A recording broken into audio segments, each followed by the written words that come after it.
Bismillahirrahmanirrahim. Assalamualaikum warahmatullahi wabarakatuh.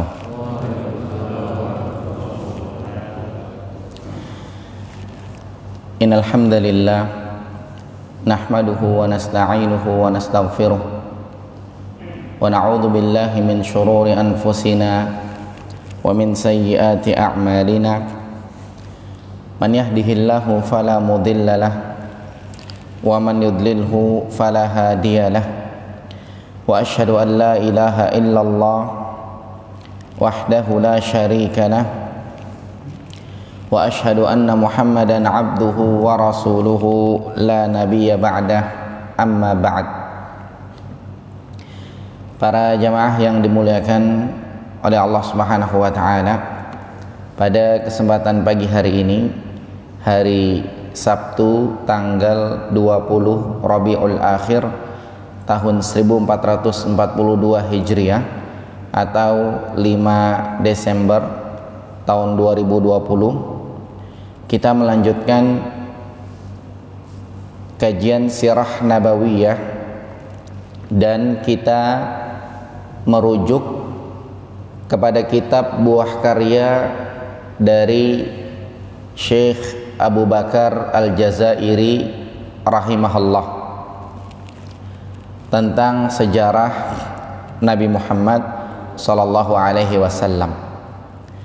Melanjutkan pertemuan yang sebelumnya, kita masih dalam pembahasan hijrah Nabi Muhammad sallallahu alaihi wasallam ke Madinah.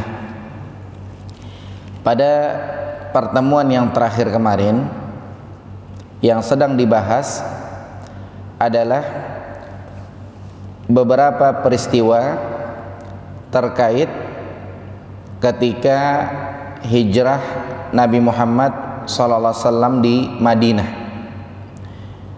Ada beberapa peristiwa yang sudah dibahas, sebagaimana disampaikan di awal.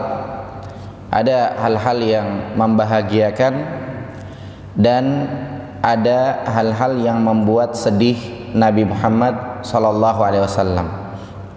Di antara peristiwa-peristiwa yang sudah dibahas pada pertemuan yang sebelumnya adalah terkait masalah sholat dan azan.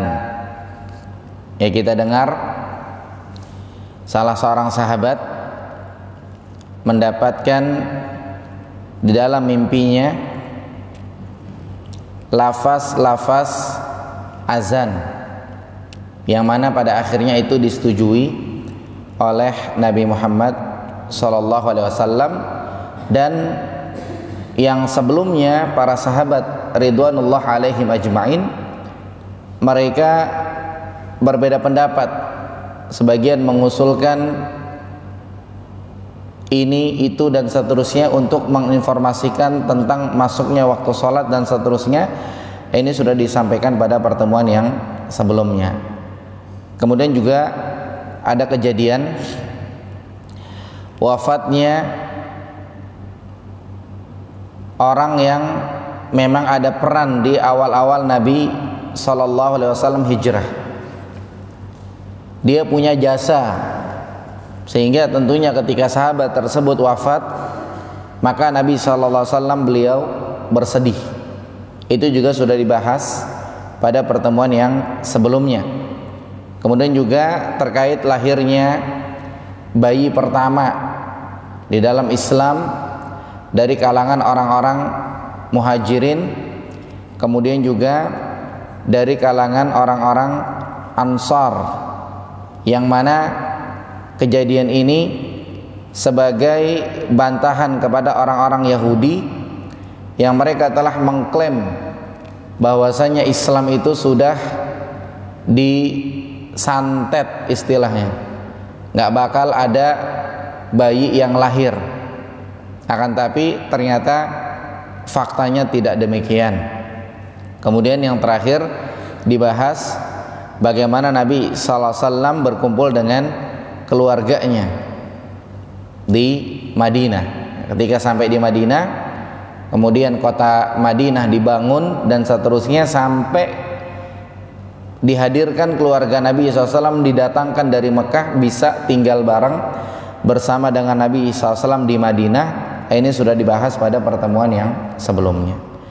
Lanjutannya, peristiwa yang terakhir yang dibahas di dalam kitab ini, yaitu tentang 3 pasukan yang diutus oleh Rasulullah SAW, yang pembahasannya ada di halaman 267. Pembahasannya ada di halaman 267. Sebagai pendahuluan, di sini disampaikan oleh penulis rahimahullah bahwasanya setelah kota Madinah menjadi kota atau negara Islam yang murni, di sana Islam sudah terbangun, walaupun memang masih ada orang-orang musyrik, masih ada orang-orang munafik, masih ada orang-orang Yahudi di kota Madinah. Akan tetapi kaum muslimin di kala itu sudah memiliki kekuatan. Kaum muslimin di kala itu sudah memiliki kemampuan yang tentunya tidak bisa diremehkan. Maka ketika itu, setelah kaum muslimin kuat, Allah Subhanahu wa ta'ala baru memberikan izin kepada mereka untuk jihad fi sabilillah.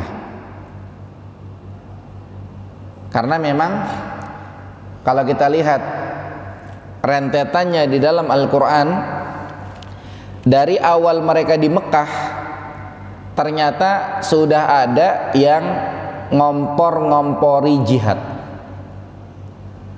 sementara kaum muslimin masih lemah. Nah, mereka yang dikala itu ngompor-ngompori jihad, biar jihad dimulai, biar kaum muslimin segera habis, biar mereka hidupnya aman, tenang. Karena dikala itu mereka repot gitu ya, hidup di tengah-tengah kaum muslimin. Kalau nggak Islam bagaimana? Kalau mereka masuk Islam ada orang kafir, nanti mereka disiksa juga begitu kan. Makanya mereka hidup nggak tenang. Sehingga dari awal mereka tinggal di Mekah, ada orang-orang yang ngompor-ngompori jihad, karena mereka tahu kaum muslimin masih lemah. Biar nanti terjadi jihad, kaum muslimin kalah, habis, hilang. Bahasa mereka hidup tenang lagi, jahiliyah lagi kayak dulu gitu. Akan tetapi sunnatullah berbeda. Sewaktu di Mekah, Allah belum mewajibkan perang, Allah belum mewajibkan jihad fi sabilillah. Jihad itu diwajibkan ketika kaum muslimin sudah kuat, ketika mereka sudah berada di Madinah. Sebagaimana Allah terangkan dalam Quran surat Al-Hajj ayat 39 sampai 40, Allah berfirman, udzina, diizinkan, lilladzina yuqatalun, diizinkan buat orang-orang yang mereka diperangi, bi annahum zulimu, diizinkan perang karena mereka kondisinya dizolimi, sehingga diizinkan untuk berperang. Wa innallaha ala nasrihim, dan sesungguhnya Allah dalam menolong mereka laqadir, pasti mampu. Alladzina ukhriju min diyarihim, mereka yang dizolimi adalah yang telah diusir dari rumah mereka. Aslinya rumahnya di Mekah, terusir ke Madinah, sehingga diizinkan untuk berperang. Terusir dari rumah mereka bighairi haqqin, tanpa alasan yang benar, illa an yaqulu rabbunallah, cuma gara-gara mereka mengatakan Tuhan kami adalah Allah, mereka diusir dari rumahnya. Maka mereka diizinkan berperang oleh Allah Subhanahu wa taala. Maka dalam rangka mengamalkan ayat tersebut, izin ilahi untuk perang itu udah bisa dimulai, maka Rasulullah SAW mengutus beberapa pasukan-pasukan perang. Diutus oleh Nabi Muhammad SAW untuk memburu kafilah-kafilah dagang orang-orang Quraisy. Harapannya apa? Harapannya adalah agar kaum muslimin bisa merebut harta yang mereka bawa. Jadi diutus oleh Nabi sallallahu alaihi wasallam beberapa pasukan ya, untuk mengambil harta yang mereka bawa. Ya, kalau bahasa kasarnya dibegal gitu lah. Tapi bukan konotasi negatif, bukan jelek, tidak. Selama kaum muslimin di Makkah, mereka sudah banyak dizolimi. Bahkan ketika kaum muslimin hijrah dari Makkah ke Madinah, mereka ninggalin kampungnya, mereka ninggalin tanahnya dan seterusnya. Bayangin kan harga tanah di kota Makkah berapa sekarang, kan begitu. Harta segitu banyak mereka tinggalin. Makanya ketika mereka ngambil beberapa dari kafilah-kafilah dagang orang-orang Quraisy, ya istilah kata wajar lah begitu. Terlebih lagi mereka kaum muslimin yang lebih berhak atas harta tersebut di kala itu. Maka Nabi SAW mengutus beberapa pasukan. Ada 3 pasukan yang diutus oleh Nabi SAW. Pasukan yang pertama adalah pasukan yang dipimpin oleh pamannya, yaitu Hamzah bin Abdul Muttalib. Ini paman Rasulullah SAW. Maka di kala itu Nabi SAW menyerahkan ada panji perang berwarna putih, bendera berwarna putih. Ini bendera pertama yang dikibarkan di dalam Islam.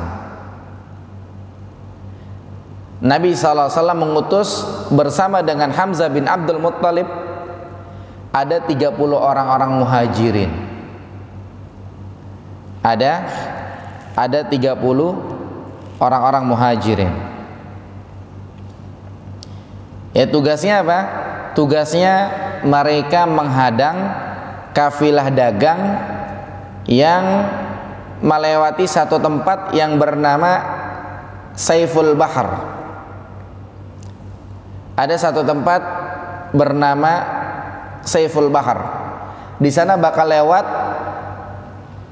kafilah dagang Quraisy yang dipimpin oleh Abu Jahal. Mereka punya 300 orang.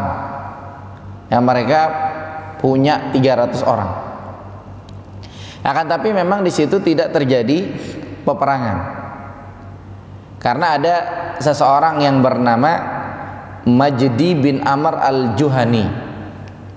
Dia menghalang-halangi perang antara kedua pasukan. Pasukan kaum muslimin yang dipimpin oleh Abu Jahal dan rombongan yang dibawa oleh Abu Jahal ini, yang lagi bareng sama Abu Jahal. Dihalang-halangi bagaimana caranya biar tidak terjadi perang. Jadi di situ dia melakukan perjanjian damai. Kemudian disebutkan oleh penulis rahimahullah, di kala itu yang membawa panji perang pasukan yang dipimpin oleh Hamzah bin Abdul Muttalib adalah seseorang yang bernama Abu Marsad al-Ghanawi. Nah, disebutkan pasukan perang tersebut yang diutus oleh Rasulullah SAW ini kejadian di bulan Ramadan, di bulan Ramadan 7 bulan dari hijrahnya Rasulullah Sallallahu Alaihi Wasallam. Hanya sampai di situ saja yang dibahas oleh penulis rahimahullah. Adapun faedah dari pembahasan ini, yang pertama, berdasarkan kejadian ini, bahwasanya Rasulullah Sallallahu Alaihi Wasallam beliau itu senantiasa berpegang kepada izin dari Allah Subhanahu Wa Taala. Jadi Rasulullah SAW tidak melakukan sesuatu, tidak meninggalkan sesuatu, pada umumnya demikian, kecuali dengan izin dari Allah Subhanahu wa taala. Contohnya perang, jihad fisabilillah. Kalau mau dari kemarin Rasulullah nentuin jihad, ya mungkin bisa gitu kan. Akan tapi tidak. Rasulullah SAW itu ketika melakukan sesuatu, ketika meninggalkan sesuatu, maka berdasarkan izin dari Allah Subhanahu wa taala. Dan di ayat yang lain kita tahu Allah berfirman, wa ma yantiqu 'anil hawa, Nabi tidak ngomong dari hawa nafsunya, in huwa illa wahyu yuha, melainkan Nabi kalau ngomong semata-mata itu adalah wahyu dari Allah Subhanahu wa taala. Maka berdasarkan kejadian ini menunjukkan bahwasanya Nabi Muhammad sallallahu alaihi wasallam itu tidak melakukan sesuatu atau tidak meninggalkan sesuatu kecuali atas izin dari Allah Subhanahu wa taala. Berikut kisah hijrah Nabi dari Makkah ke Madinah. Kenapa Nabi enggak hijrah depanan gitu? Ternyata memang belum diizinkan oleh Allah Subhanahu wa taala. Kemudian setelah diizinkan oleh Allah baru Nabi SAW hijrah. Begitu juga masalah perang ini, jihad. Belum diizinkan, Nabi tidak mengumumkan. Setelah diizinkan, baru Nabi mengatur ada pasukan-pasukan yang diberangkatkan. Itu yang pertama. Kemudian yang kedua, berdasarkan kejadian ini menyampaikan kepada kita bahwa pasukan pertama yang diutus oleh Nabi Sallallahu Alaihi Wasallam, pasukan pertama yang diberangkatin oleh Nabi SAW adalah pasukan yang dipimpin oleh Hamzah bin Abdul Muttalib, paman Rasulullah Sallallahu Alaihi Wasallam. Kemudian yang ketiga, ya kejadian ini menunjukkan tentang kesempurnaan Nabi SAW. Kenapa yang diutus pertama itu adalah kenapa yang diutus pertama adalah pasukannya Hamzah bin Abdul Muttalib dan orang-orang Muhajirin. Orang Ansar nggak ada. Maka di sini menunjukkan kesempurnaan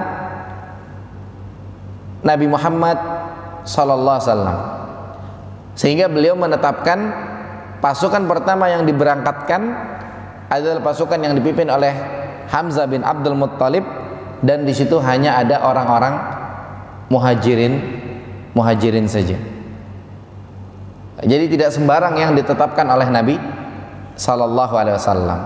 Dan yang terakhir, kejadian ini menjelaskan kepada kita bahwa panji perang yang pertama, bendera perang yang pertama yang dikibarkan dalam Islam adalah yang dibawa oleh Hamzah bin Abdul Muttalib.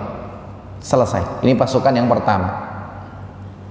Kemudian pasukan yang kedua yang diutus oleh Nabi sallallahu alaihi wasallam adalah pasukannya Ubaidah bin Haris. Pasukannya Ubaidah bin Haris bin Abdul Muttalib bin Hashim. Ini pasukan kedua, yaitu pasukannya Ubaidah bin Haris yang diutus oleh Nabi SAW. Kalau tadi diutusnya di bulan Ramadan, yang ini diutusnya di bulan Syawal. Kalau tadi setelah 7 bulan, ini setelah 8 bulan.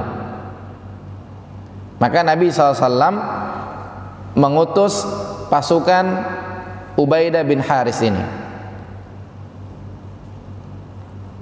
Diutus oleh Nabi SAW. Dikasih juga panji perang warna putih di kala itu. Kemudian diperintahkan untuk berjalan menuju ke satu tempat yang di situ ada lembah Rabiq di sekitaran Hijaz. Disebutkan yang megang panji perang di kala itu adalah seseorang yang bernama Mistah. Seseorang yang bernama Mistah yang megang panji perang di kala itu, Mistah bin Usasa. Dan kalau kemarin ada 30 orang yang berangkat pasukan perang, kalau kali ini ada 60 orang. Semuanya orang-orang muhajirin. Semuanya orang-orang muhajirin, nggak ada orang-orang ansar. Maka mereka berangkat nyari kafilah dagang Quraisy. Yang waktu itu kafilah dagangnya kalau kemarin dikawal 300 orang, kali ini dikawal 200 orang. Maka disebutkan pasukan Ubaidah ini bertemu dengan mereka kafilah dagang Quraisy di sebuah sumber air yang bernama Ahya. Waktu itu orang-orang musyrik, orang kafir Quraisy, yang mimpin mereka adalah Ikrimah bin Abu Jahal atau Mukris bin Hafs. Ini yang mimpin mereka. Tapi juga lagi-lagi tidak terjadi perang. Mereka hanya saling melontarkan anak panah. Nah, dalam kejadian ini Sa'ad bin Abi Waqqas radhiyallahu an kena anak panah. Ini anak panah pertama yang dilontarkan dari orang kafir ke Islam. Sekali-kalinya pertama kali kena adalah Sa'ad bin Abi Waqqas. Kemudian setelah itu maka mereka saling mundur. Mereka saling mundur. Yang orang Quraisy mundur, yang orang Islam juga mundur. Kemudian disebutkan di kala itu ada dua orang. Yang satu namanya Miqdad bin Amr Al-Bahrani, yang satu lagi namanya Utbah bin Ghazwan bin Jabir Al-Mazini. Jadi yang satu namanya Utbah, yang satu namanya Miqdad. Disebutkan mereka dulunya udah masuk Islam. Kemudian mereka membelot dari orang-orang kafir. Kenapa? Karena kata penulis rahimahullah, ternyata dua orang ini ikut gabung bersama orang kafir di rombongan yang dipimpin oleh Ikrimah, tujuannya biar mereka bisa kabur dari Mekah, ngumpul bareng orang-orang Islam di Madinah. Karena memang mereka berdua, Mikdad dan Utbah, udah Islam dari kemarin, cuman mau hijrah dihalang-halangi.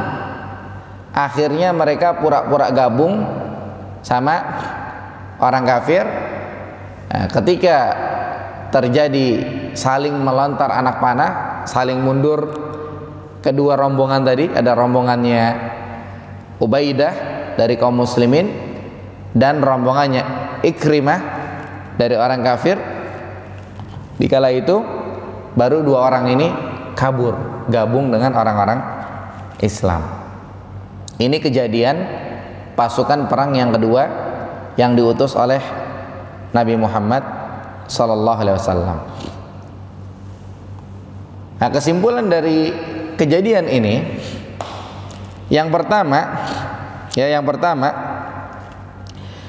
di antara yang menunjukkan kesempurnaan Nabi Muhammad sallallahu alaihi wasallam, yang selanjutnya pasukan perang yang diutus oleh Nabi sallallahu alaihi wasallam adalah beliau ngirim sepupunya. Kalau yang kemarin yang dikirim adalah pamannya, kalau sekarang yang dikirim adalah sepupunya, bukan orang lain. Bukan orang lain. Ini bukan nepotisme ya, bukan. Dalam konotasi negatif bukan, akan tapi ini menunjukkan kematangan, kecerdasan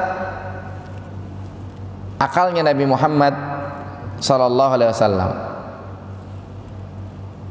Ya, bukan orang muhajirin siapa si fulan atau orang ansor siapa si fulan, bukan.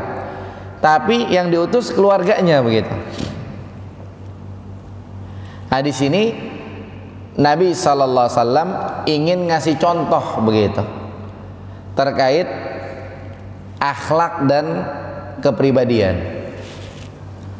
Ya, yang lebih dikedepankan adalah keluarganya di sini.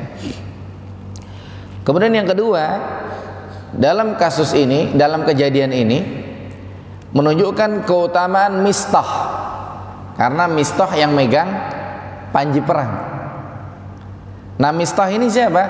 Ternyata Mistah ini adalah sepupunya Abu Bakar As-Siddiq radhiyallahu anhu. Ya, maka ini menunjukkan keutamaan dia, Mistah ini, karena dia dapat amanat untuk megang panji perang. Kemudian yang ketiga, penjelasan bahwasannya anak panah pertama yang mengenai Islam adalah kena Sa'ad bin Abi Waqqas radhiyallahu anhu. Ini pasukan kedua yang diutus oleh Nabi Muhammad SAW. Yang pertama pasukan Hamzah, yang kedua pasukan Ubaidah. Kemudian yang ketiga adalah pasukan Sa'ad bin Abi Waqqas radhiyallahu anhu. Yang ketiga pasukan Sa'ad bin Abi Waqqas radhiyallahu anhu. Ini diutus di bulan Dzulqa'dah. Ya, setelah Hamzah di bulan Ramadan, kemudian Ubaidah di bulan Syawal, lalu berikutnya Sa'ad bin Abi Waqqas diberangkatin. Ini terjadi di bulan Dzulqa'dah. Sama juga Nabi SAW memberikan ada panji perang berwarna putih. Waktu itu diberangkatkan ada 20 orang. Jadi yang pertama 30 orang, yang kedua 60 orang, yang ketiga 20 orang. Ya, mereka berangkat dipimpin oleh Sa'ad bin Abi Waqqas. Kalau malam jalan normal, kalau siang mereka ngumpet-ngumpet, hati-hati, sembunyi-sembunyi. Nah, waktu itu yang megang panji perangnya adalah Miqdad. Kalau kemarin Mistah, sekarang Miqdad bin Aswad radhiyallahu an. Kemudian disebutkan bahwa semua yang berangkat lagi-lagi orang muhajirin, nggak ada orang ansar. Rasulullah SAW mengutus mereka ke tempat yang bernama Al-Kharrar. Ya, Rasulullah SAW mengutus mereka ke tempat yang bernama Al-Kharrar. Kemudian Rasulullah SAW berwasiat kepada mereka, jangan sampai ngelewatin situ. Ya, kemudian mereka berangkat, akan tetapi ternyata kafilah dagang Quraisy lolos. Ya, kafilah dagang Quraisy lolos, nggak keburu. Jadi disebutkan mereka nyampe di Kharrar itu pas subuh-subuh hari kelima. Sementara orang-orang kafir Quraisy, orang-orang musyrik, kafilah dagangnya itu udah lewat dari kemarin, hari keempat, berarti lolos. Sehingga pasukan ini mereka tidak berhasil, ya, mereka tidak berhasil nyegat kafilah dagang orang Quraisy di kala itu. Dan bahasa indah dari penulis rahimahullah, dikatakan apa? Mereka pulang dengan membawa ghanimah, akan tetapi ghanimahnya adalah berupa pahala dari Allah Subhanahu wa taala. Bukan target, karena target udah lolos. Akan tapi pahala pastinya didapat. Sebagaimana kejadian para sahabat ketika mereka perang Tabuk. Di Tabuk nggak jadi perang, tapi mereka tetap dapat pahala perang. Kemarin pas berangkat deg-degan, orang-orang munafik aja pada kabur, pada kagak berangkat. Ketika mereka pulang bawa pahala, dapat status hidup mulia karena mau berangkat jihad, baru orang-orang munafik datang kepada Nabi SAW biar bisa sama-sama nampang di hadapan orang-orang, nampang dada. Padahal kemarin waktu awal berangkat nggak ada yang maju, mereka orang-orang munafik. Tapi seperti itulah mereka, orang-orang munafik. Nah, kemudian berdasarkan kejadian pemberangkatan pasukan perang yang ketiga ini menunjukkan yang pertama tentang keutamaan Sa'ad bin Abi Waqqas. Kenapa? Karena diangkat oleh Nabi SAW untuk bawa pasukan. Ya, dia dikasih panji perang, berangkat. Nabi SAW menetapkan orang nggak sembarang. Ketika ketetapan itu jatuh kepada Sa'ad bin Abi Waqqas, ini menunjukkan keutamaan beliau tentunya. Kemudian yang kedua, menunjukkan keutamaan Miqdad. Kalau kemarin Mistah yang megang panji perang, kalau sekarang Miqdad dapat kehormatan megang panji perang itu. Kemudian yang ketiga menunjukkan tentang kesempurnaan bagaimana taatnya para sahabat ridwanullah alaihim ajmain kepada Rasulullah SAW. Rasulullah SAW udah bilang, kalian pergi ke tempat yang namanya ini, jangan kelewatan. Mereka ngikut. Ya, sementara berbeda dengan sebagian orang zaman sekarang, agak susah disuruh taat banget kepada Rasulullah Sallallahu Alaihi Wasallam. Ya, contoh misalkannya apa? Ini zaman sekarang lagi rame sholawat, ya. Rasulullah SAW mengatakan, man shalla alayya marratan wahidatan sallallahu alaihi biha asyara. Barang siapa yang bersalawat kepadaku, maka Allah akan bersalawat kepadanya 10 kali. Para sahabat bingung gimana caranya bersalawat kepada Rasulullah SAW. Yang mereka tahu cara salam doang. Assalamualaikum ya Rasulullah, Assalamualaikum ya Rasulullah. Cara salawat bingung mereka, bagaimana nih.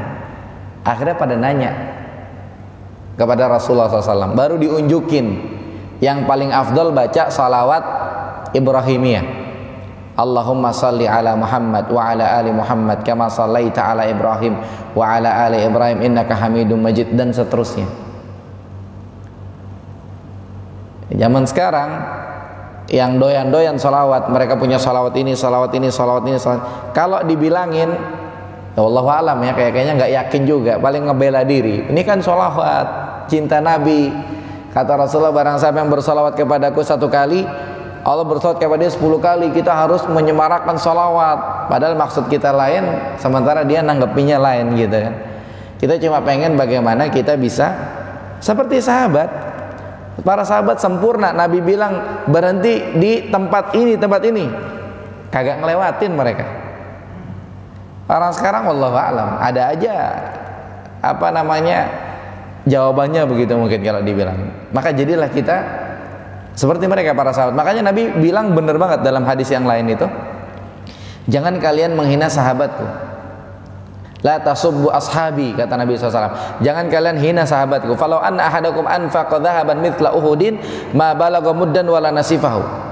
Sekiranya salah seorang di antara kalian infak emas segede gunung Uhud, kita paling infak emas cuma 2,5% kan gitu. Nabi bilang kalau gedenya emas yang diinfakin segede gunung Uhud, itu kagak bakal sama dengan infaknya sahabat. Istilahnya nih infak beras 1 mud segini atau setengahnya. Ini 1 mud setengahnya segini. Ada orang datang, ya kan, bawa karung minta beras. Sahabat datang dikasih 1 mud beras, atau dikasih cuma segini doang setengahnya. Itu kagak bakal sama dengan infak orang sekarang emas segede gunung Uhud. Dengan infaknya dia senilai 1M, 2M.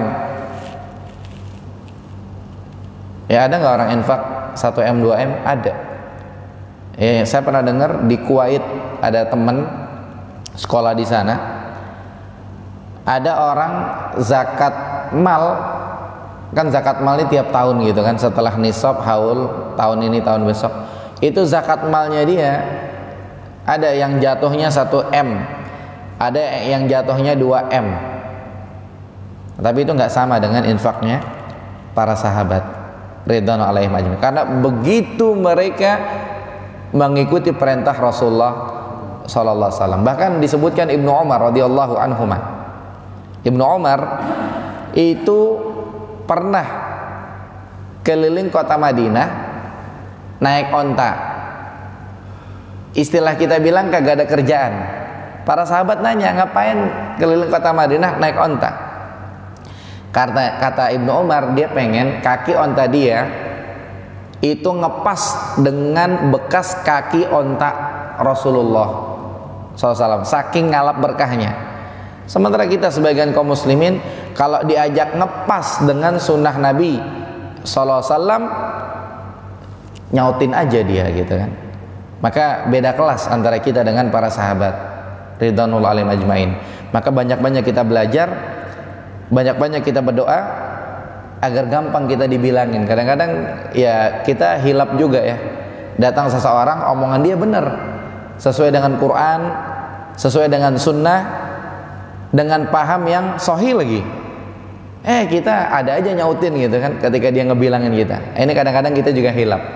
Sehingga di antara doanya kita berdoa kepada Allah, Allahumma arinal haqqa haqqa warzuqna ittiba'ah wa arinal batila batila warzuqna ijtinabah.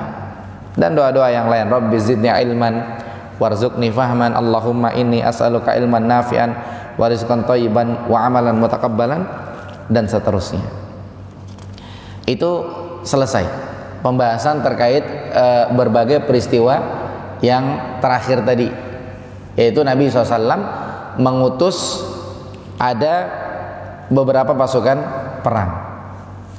Nah, setelah itu ada pembahasan menarik, yaitu disebutkan di kota Madinah itu mulai muncul permusuhan-permusuhan yang keras, mulai muncul perlawanan-perlawanan, udah mulai berani ya semi-semi demo gitulah. Yang demo siapa? Yang demo nih orang-orang kafir dulu, mulai-mulai berontak begitu, mulai-mulai berani. Istilahnya orang-orang munafik mulai bermunculan.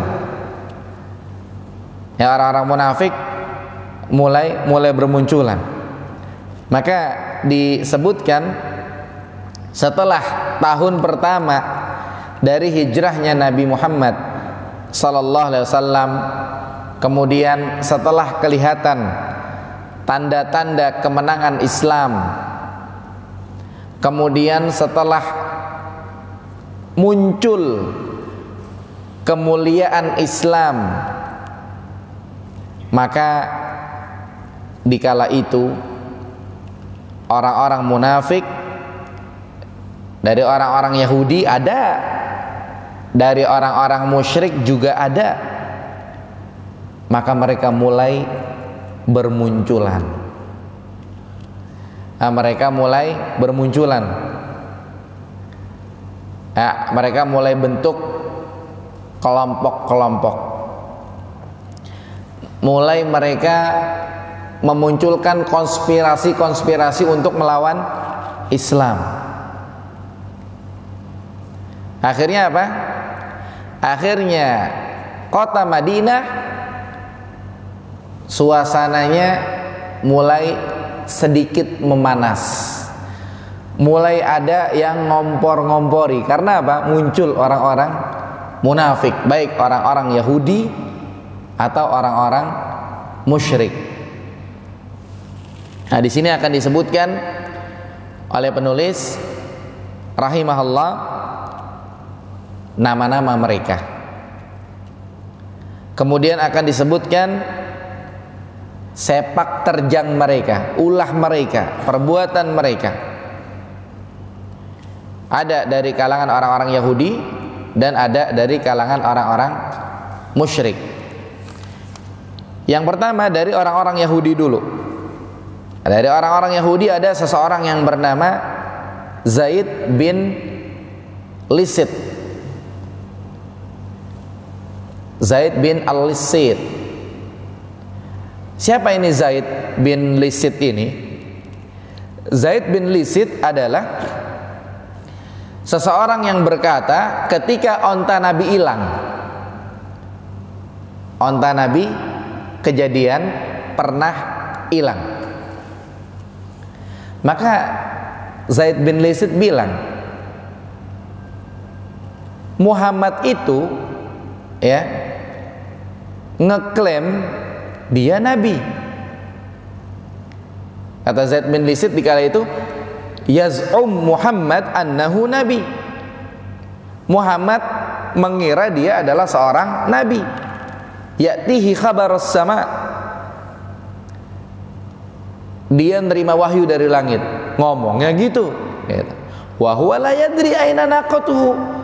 Sementara kenapa dia nggak tahu ontanya hilang? Katanya Nabi, tapi kok nggak tahu ontanya hilang begitu.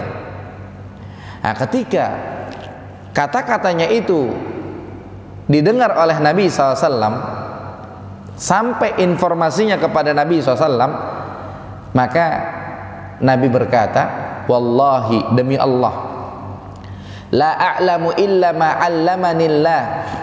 Aku tidak tahu kecuali yang dikasih tahu sama Allah. Wa qad dallanillahu 'alaiha. Allah udah ngasih tahu saya, onta saya ada di mana. Fahiya fi hadza sya'ab. Onta saya ternyata posisinya lagi di sini, di sini, di sini, di sini. Qad habasat hasyajaratun bizimamiha. Ternyata ontanya kesangkut pohon. Onta itu kan ada talinya. Nah, ternyata talinya kesangkut pohon, makanya onta itu kagak balik. Akhirnya apa? Ada beberapa orang dari kaum muslimin berangkat ke tempat yang dimaksudkan oleh Nabi SAW. Beneran ontanya ada. Nah, ini Zaid bin Al-Lisit ini orang munafik. Ya, ketika onta Nabi hilang, dia ngomong kayak begitu. Katanya Nabi, onta hilang aja kagak tahu di mana. Bukan Nabi dia mah, gitu. Tapi Nabi bilang, saya nggak tahu kecuali yang dikasih tahu sama Allah. Allah udah ngasih tahu onta saya di mana. Ternyata ada di sini sih. Pada nyamperin, ternyata benar. Gitu. Ya sama juga. Ya, apa namanya? Ini kan orang munafik. Dari kalian orang Yahudi kan gayanya seperti itu. Di antara orang-orang ya, di tengah-tengah kaum muslimin sekarang pun ada orang-orang munafik ya dengan gaya-gaya model-model begitu. Model-model gini gaya-gaya orang-orang munafik yang mesti kita hindari. Dan dari kita mempelajari sirah ternyata ada manfaatnya. Gaya-gaya gitu, gaya-gaya orang munafik. Makanya agar tidak tertuduh kita sebagai orang munafik, jangan kita pakai model gaya-gaya begini gitu kan. Ya, katanya situ dekat sama Allah, katanya situ rajin sholat, dagang juga sama, nggak laku-laku juga, gitu kan. Ini gaya-gaya orang-orang munafik, gitu. Karena dagangan laku nggak laku kagak ngaruh. Yang jelas kita wa ma khalaqtul jinna wal insa illa liya'budun, kan gitu. Tidaklah aku ciptakan jin dan manusia kecuali agar mereka beribadah kepada Aku. Emang tujuan hidup kita agar beribadah kepada Allah Subhanahu wa taala. Mau dagangan laris mau kagak, tetap kita harus ibadah kepada Allah Subhanahu wa taala. Kan seperti itu. Maka orang munafik ngomongnya kayak tadi. Kemudian yang kedua, ada orang munafik yang bernama Rafi bin Huraimalah.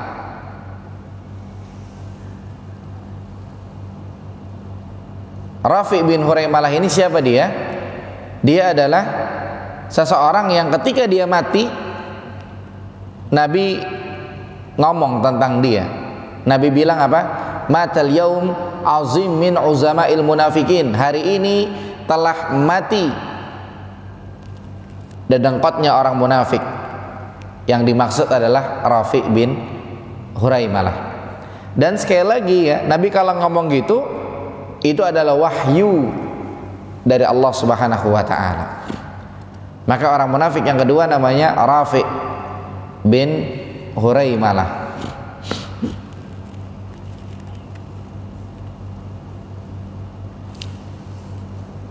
Tapi besok kalau kita punya cucu, punya anak, kasih nama Rafi ya kagak ngapa-ngapa ya.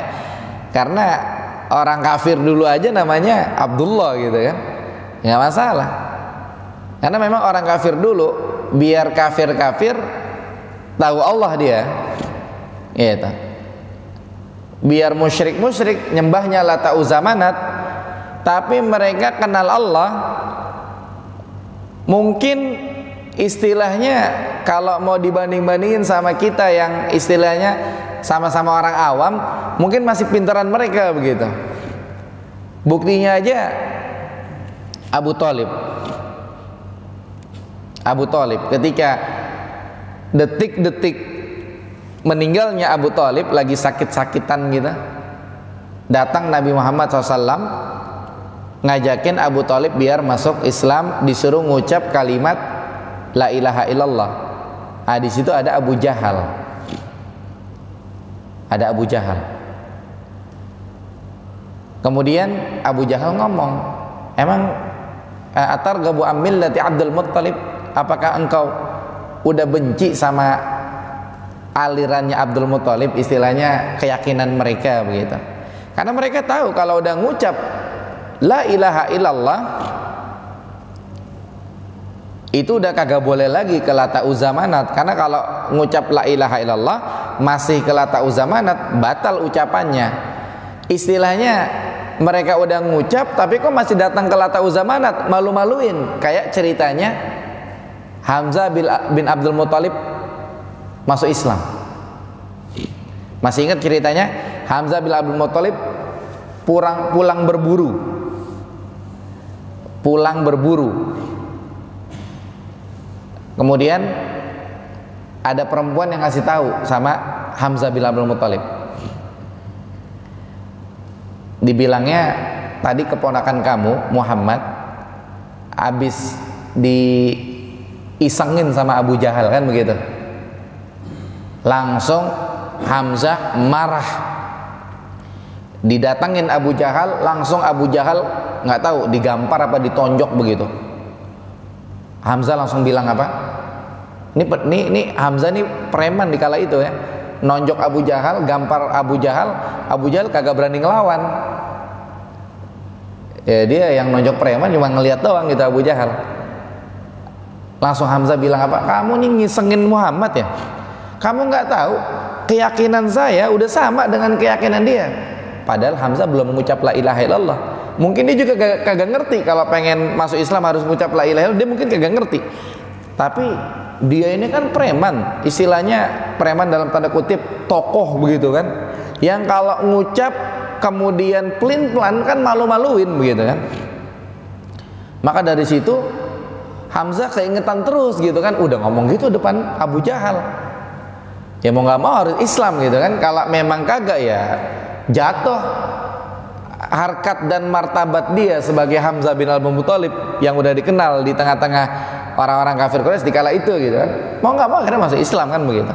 Akhirnya masuk Islam dan ternyata Islamnya bagus. Nah mereka Masya Allah kafir-kafir namanya Abdullah, mereka ngerti gitu-gitu la ilaha illallah. Udah tahu dia kalau berani ngucap la ilaha illallah udah kagak boleh lagi datang ke patung-patung itu.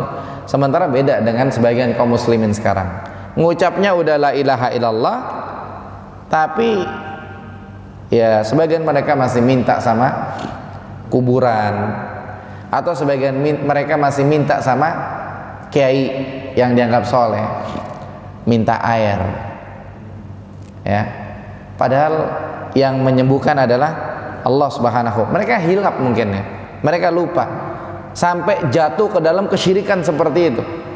Apa sebabnya? Sebabnya ya satu, mereka nggak belajar. Karena kalau mereka belajar, yakin mereka bakal ngerti dan kagak bakal minta-minta air, kagak bakal. Ya, dan seperti ini ya itulah kalau kita belajar kitab tauhid karya Syekh Muhammad At-Tamimi rahimahullah, salah seorang ulama Ahlussunnah wal Jamaah yang lahir pada tahun 1115 Hijriah. Itu beliau menyebutkan kesyirikan itu kadang-kadang dilakukan oleh seseorang ibaratnya semut hitam berjalan di gelap malam di atas batu hitam, kagak kelihatan, artinya kagak nyadar, tahu-tahu udah syirik aja. Kayak kita kan kadang-kadang sebagian kaum muslim ini ya begitulah, kagak nyadar mau kemana, mau minta air sama siapa, sama si fulan,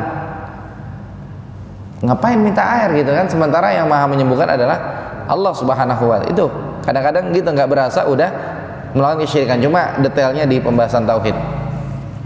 Tapi yang jelas ya tadi ya, kalau pengen ngasih cucu anak ya, namanya Zaid ya nggak masalah, namanya Rafiq juga nggak masalah.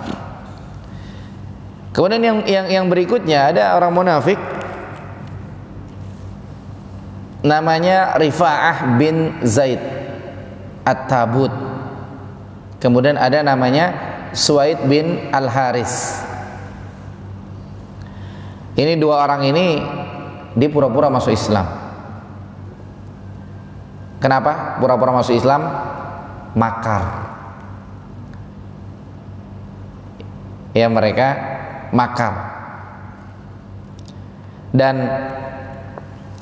sebagian orang itu dekat sama dua orang ini karena mereka nggak tahu ini dua orang adalah orang munafik. Akhirnya Allah Subhanahu wa ta'ala tegur, nggak boleh dekat-dekat sama dua orang ini, nggak boleh temenan. Allah berfirman dalam Quran surat Al-Maidah ayat 57, ya ayyuhalladzina amanu, wahai orang-orang yang beriman, la tattakhidul ladzina ittakhadhu dinakum huzwan wa la'iban minal ladzina utul kitaba min qablikum wal kuffara awliya. Kata Allah, la tattakhidhu, jangan kalian menjadikan alladzina ittakhadhu dinakum, orang-orang yang udah menjadikan agama kalian huzwan wa la'iban, sebagai mainan. Masuk Islam kok pura-pura begitu kan. Jangan dijadikan orang-orang itu minal ladzina utul kitaba min qablikum, dari orang-orang yang telah diberikan Alkitab, orang Yahudi, orang Nasrani, munafik, wal kufar, atau orang musyrik yang munafik, aulia, jangan jadiin mereka teman, jangan dekat-dekat sama mereka. Wattaqullah, bertakwalah kalian kepada Allah, in kuntum mu'minin, kalau kalian benar-benar orang yang beriman. Maka diingetin kaum muslimin itu. Dan disebutkan bahwasanya Rifa'ah ini, kan tadi kan Rifa'ah sama Suwaid. Rifa'ah ini dia ketika berbicara kepada Nabi SAW, dia suka melintir-melintir omongan. Ya, omongannya kagak enak. Sampai dia pernah ngomong, ur'ina sam'aka ya Muhammad hatta nufahimak, buka kupingmu Muhammad, biar kita jelasin, biar engkau ini paham begitu. Nabi digituin sama dia. Kemudian apa? Tsumma ta'ana fil Islam wa abahu, yang ada dia malah jelek-jelekin Islam. Nabi Muhammad disuruh buka kupingnya, dia jelek-jelekin Islam, memutarbalikkan fakta. Makanya Allah Subhanahu wa taala menurunkan ayat surat An-Nisa ayat 44 sampai 46. Allah berfirman, alam tara, tidakkah engkau memperhatikan, alladzina utu nasiban minal kitab, orang-orang yang telah diberikan Alkitab. Ini kan lagi cerita orang-orang munafik Yahudi, mereka telah diberikan Alkitab. Tidakkah engkau memperhatikan orang-orang yang telah diberikan Alkitab, yashtaruna dhalalah, mereka membeli kesesatan. Ini kalau kita belajar tafsir akan dijelaskan apa maksudnya membeli kesesatan. Kita kadang kalau ke pasar, kita ke pasar, kita pengen beli handphone, kita pengen beli kulkas, pengen beli mesin cuci, kita punya duit nih, wah dapat diskon gede, kita bakal doyan banget sama tuh barang begitu ya, bakal kita beli. Itu masih bagus, masih cakep gitu kan, kita beli barang model-model gitu. Mereka yang dibeli kesesatan. Jadi nafsu sama kesesatan kayak orang punya duit nafsu sama barang. Begitu. Yashtaruna dhalalah. Mereka, makanya bahasa Quran dalam sekali gitu. Allah membahasakan yashtaruna dhalalah. Mereka membeli kesesatan. Wa yuriduna an tadillus sabil, dan mereka menginginkan agar kalian sesat. Jadi yang pertama mereka sendiri udah sesat, yang kedua mereka pengen nyesatin orang lain. Wallahu a'lamu. Tadi kan orang ini apa? Orang ini datang ke Nabi suruh buka kuping, orang ini ngomong Islam tapi ngomongnya ternyata jelek semua. Ya contoh nih kalau ungkapan kita gitu kan, saya sholat terus tapi saya kagak kaya-kaya, udahlah ngapain sholat, jadi pengen ngasih efek yang lain biar kagak usah sholat gitu. Saya pengajian terus tapi order saya juga begini-gini, pengen ngasih tau yang lain, gak usah pengajian, percuma begitu. Jadi cuma pengen manas-manasin doang begitu. Jadi dia sesat, pengen ngajak orang lain juga sesat. Kagak enak pengajian lama, udah pulang aja. Pengen manas-manasin orang biar kagak pengajian begitu. Itu contoh lah, gambaran saja, bahasa pendekatan gitu kan. Wallahu a'lamu bi'a'daikum, Allah tahu tentang musuh kalian. Wa kafa billahi waliyan, cukup Allah Subhanahu wa taala yang menjadi wali, yang menjadi pelindung. wa kafa billahi nasira, cukup Allah yang menolong. Jadi biar dikata mereka iseng, Allah akan melindungi kaum muslimin, Allah akan menolong. Minalladzina hadu, di antara orang-orang Yahudi, yuharrifunal kalim an mawadhihi, ada orang-orang yang suka ngerubah omongan. Islam omongannya apa, dia omongannya apa. Model-model tadi lah. Dia pura-pura masuk Islam, terus dia ngomong, murtad aja yuk murtad yuk, pengen manas-manasin doang. Wa yaquluna sami'na, orang-orang Yahudi itu mereka berkata sami'na wa asaina, kami dengar dan bakal kami langgar. Beda sama orang Islam. Orang Islam sami'na wa ata'na, kami dengar dan kami taat. Di ayat yang lain pada kejadian Nabi Musa Nabi Musa dapat perintah dari Allah untuk memasuki Baitul Maqdis. Sementara Baitul Maqdis lagi dikuasai sama musuh. Kita tahu zaman Nabi Musa badan orang gede-gede kan gitu. Ketika dikit lagi nyampe Baitul Maqdis, Allah mewajibkan jihad sama kaumnya Nabi Musa, umatnya Nabi Musa, orang-orang Nabi Musa. Tapi orang-orangnya Nabi Musa males. Akhirnya dibilangnya apa? Fazhab anta wa rabbuka faqatila inna kunna nahnu qaidin. Inna nahnu qaidin. Wahai Musa, engkau aja yang berangkat perang di sana sama Rabbmu. Kita nunggu di sini. Kita udah menang. Mereka udah hilang tuh orang-orang yang badan-badan gede sana, yang megang Baitul Maqdis sudah hilang, baru deh kita masuk. Orang Yahudi. Beda sama sahabat-sahabat Nabi Muhammad SAW. Perang Rasulullah, kami berada di depanmu, kami berada di belakangmu, kami berada di samping kanan, samping kirimu, kami melindungimu. Kemana aja berangkat, kami jalan. Itu sahabat Nabi. Ini orang Yahudi. Mereka ngomongnya sami'na wa asaina wasma' ghairu musma'in, dengarkan ghairu musma', tapi ternyata yang mereka omongin kagak sesuai, nyuruhnya dengerin. Muhammad buka kuping, ngomongnya kagak sesuai, nyuruhnya dengerin, kan begitu. Wara'ina layyam bi'alsinatihim, wara'ina, dan perhatikan kami, tapi dengan kata-kata ra'ina. Sementara dalam ayat lain Allah mengatakan la taqulu ra'ina wa qulu zurna, jangan kalian berkata-kata ra'ina, dilarang sama Allah, tapi berkata-kata dengan kata-kata unzurna. Tapi emang dasar orang Yahudi sengajain, dibilang jangan malah sengajain ra'ina, malah istilahnya anak-anak bilang, kalau bahasa orang Betawi bilang malah dilewein gitu Nabi Muhammad SAW, malah disengajain begitu. Layam bi alsinatihim, mereka berani memainkan lidahnya. Wa ta'nan fid din, mereka berani memfitnah agama. Orang Yahudi enteng mereka. Walau annahum qalu sami'na wa ata'na, kalau sekiranya mereka mau aja ngomong sami'na wa ata'na, bukan sami'na wa asaina. Wasma', dengar, wangzurna, dengar tapi ngomongnya benar. Wangzurna, kemudian perhatikan kami, dengan kata-kata unzurna bukan ro'ina, lakana khaira lahum, maka itu baik buat mereka kalau mereka mau gitu. Tapi masalah mereka kagak mau gitu. Lakana khaira lahum wa aqwam, itu baik buat mereka dan lebih pantas. Karena kagak pantas mereka berkata kami dengar, kami maksiat, kami dengar dan akan kami langgar. Nggak pantas. Pantasnya apa? Siap dengar, taat. Ya, coba istilahnya video tersebar kemarin ya, saya minta maaf tapi bohong gitu. Istilahnya begitulah. Siap berangkat, siap, tapi bohong. Itu orang Yahudi begitu. Sami'na wa asaina.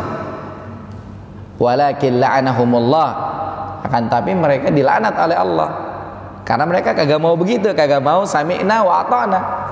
Bikufrihim, gara-gara kekufuran mereka. Fala yu'minuna illa qalila. Sehingga mereka tidak beriman kecuali sedikit doang yang beriman. Artinya masih ada dari orang-orang Yahudi yang beriman, cuma sedikit.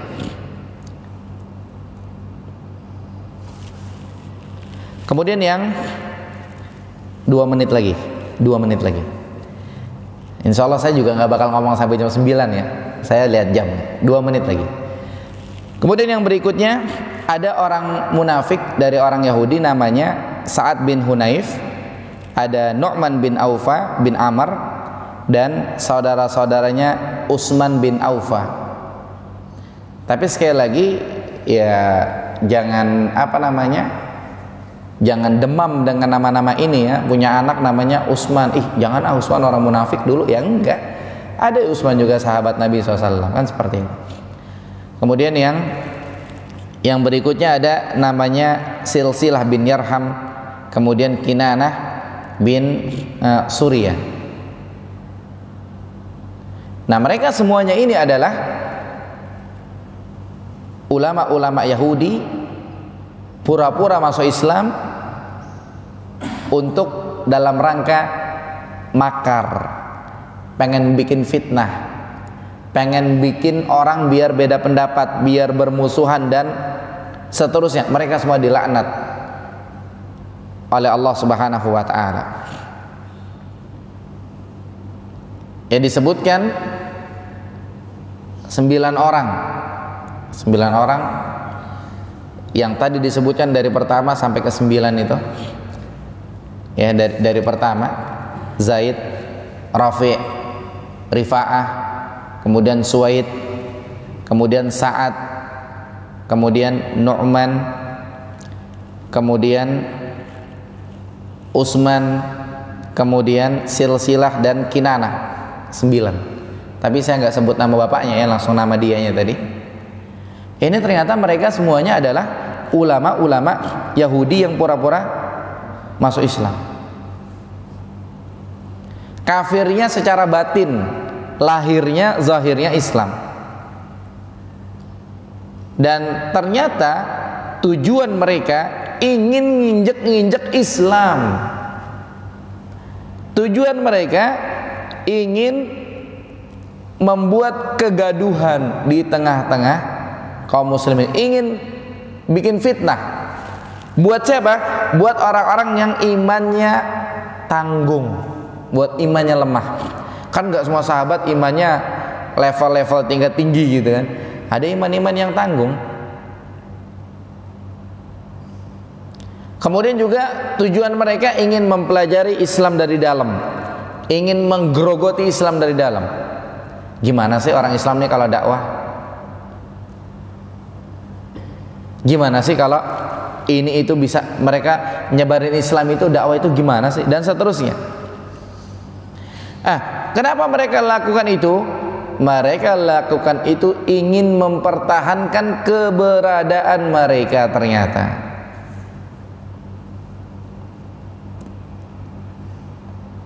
Kemudian mereka lakukan itu demi mewujudkan impian mereka. Mereka punya impian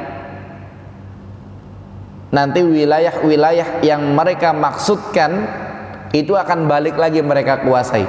Karena mereka ngerasa dengan hadirnya Islam kok mereka dihabisin gitu. Tapi itu impian batil.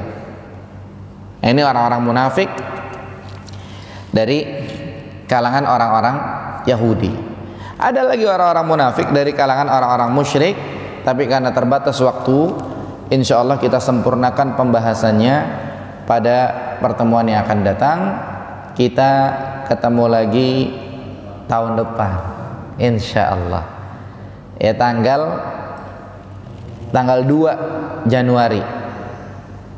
Tanggal 2 Januari, insya Allah. Ya, wallahu a'lam bishawab. Sampai di sini. Yang benar datang dari Allah Subhanahu wa taala, yang salah dari saya pribadi. Barakallahu fikum. Wa sallallahu ala nabiyyina Muhammad wa akhiru da'wana anil hamdulillahi rabbil alamin. Sebelum ditutup, ada yang bertanya?